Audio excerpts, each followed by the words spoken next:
এই মুহূর্তে সবচেয়ে বড় খবর এসেছি আপনাদের কাছে গুরুত্বপূর্ণ কিছু আলোচনা নিয়ে। তো ভাইজান, আইএসএফ দলটাকে নিয়ে আপনাদের কাছে বাস্তবটা আমি তুলে ধরব। আপনারা বক্তব্যটি শেষ পর্যন্ত শুনতে থাকবেন, আর পারলে ভিডিওটি শেয়ার করে দেবেন। রীতিমতন সোশ্যাল মিডিয়া আপনারা দেখতে পাচ্ছেন যে আইএসএফ দলটা বাংলাতে এত বাড়ছে। এখন বাংলা আনাচে কানাচে আপনি যেই দীপান্তরে যাবেন, প্রত্যেকটা মানুষের মুখে আইএসএফ আইএসএফ। তো জনগণ, সাধারণ মানুষ তারা কিন্তু আগামী দিনে তারা নওশাদকে চাইছে। আপনারা জানেন দলটা নতুন, মাত্র 5 বছরকার দল আইএসএফ দলটা। আইএসএফ দলটা বাংলাতে এমন হারে মানুষের কাছে ঘরে ঘরে পৌঁছে গেছে ভাই, অন্য অন্য দলের দ্বারা যারা এসেছে রাজনীতি ময়দানে এরকম কিন্তু দলটা মানুষের কাছে পৌঁছায়নি। আপনি পশ্চিমবাংলার আনাচে কানাচে আপনি যেখানেই যাবেন একটাই কথা, আইএসএফ। এই আইএসএফের সাথে যখন ভোটটা যখন হচ্ছে, কিছু বিরোধী দলের কাছে কিনেও নওশাদ সিদ্দিকী হেরে যাচ্ছে বারবার। কারণটা কি? ভোট লুট হচ্ছে না, আইএসএফকে বাংলায় ভোট দিচ্ছে না। যখনই ভোট আসছে, আমরা বাংলার মানুষ, সাধারণ মানুষের কাছে আমরা দেখতে পাচ্ছি আইএসএফ দলটা বারবার বিরোধী দলের কাছে হেরে যাচ্ছে।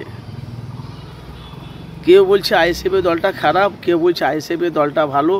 সেই নিয়ে কিন্তু বাংলা একটা অনেক রকম তারা একটা প্রভাব ছড়িয়ে আছে।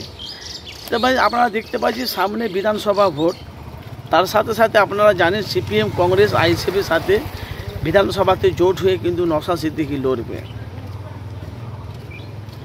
তো ভাইজান, বাংলার মানুষ তারা চাইছে যে বামফ্রন্ট সিপিএমের সাথে যদি আইএসএফ জোটটা করে, আমার মনে আইএসএফের রেজাল্টটা ভালো হওয়ার সম্ভাবনাটা বেশি আছে।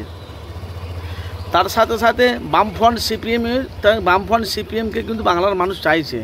তাহলে আইএসএফ আর বামফ্রন্ট সিপিএম যদি জোট হয়, তার সাথে যদি কংগ্রেসের জোট হয়, আমার মনে হয় আইএসএফের দলটা 294টি সিটের মধ্যে কম করে না হলেও কিছু কম বেশি তারা সিট পাওয়ার সম্ভাবনাটা আছে। তার সাথে সাথে আমরা বাংলাতে আমরা দেখতে পাচ্ছি আইএসএফের দলটা যদি বাংলাতে যদি একাই লড়ে, আমার মনে হয় আইএসএফ দলটা সিট পাবে কি না পাবে বলতে পারবো না। কিন্তু আমরা যা দেখতে পাচ্ছি আইএসএফের বাংলায় আইএসএফের যে দলটা বাংলায় যে এত মানুষের কাছে পৌঁছে গেছে সীমানার বাইরে, সেইটা নিয়ে আপনাদের কাছে এসেছি আমি মানুষের কাছে বাস্তবটা তুলে ধরা যায়।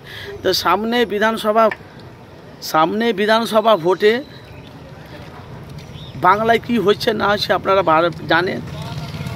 যে বাংলার মানুষ এখন যেভাবে মুশকিলে পড়ে আছে, বাংলার মানুষের পাশে কিন্তু ভাই বলি কথা, যে মানুষের হয়ে যে কথা বলবে সেরকম কিন্তু মানুষ কিন্তু এখন বাংলাতে দেখতে পাওয়া যাচ্ছে না ভাই।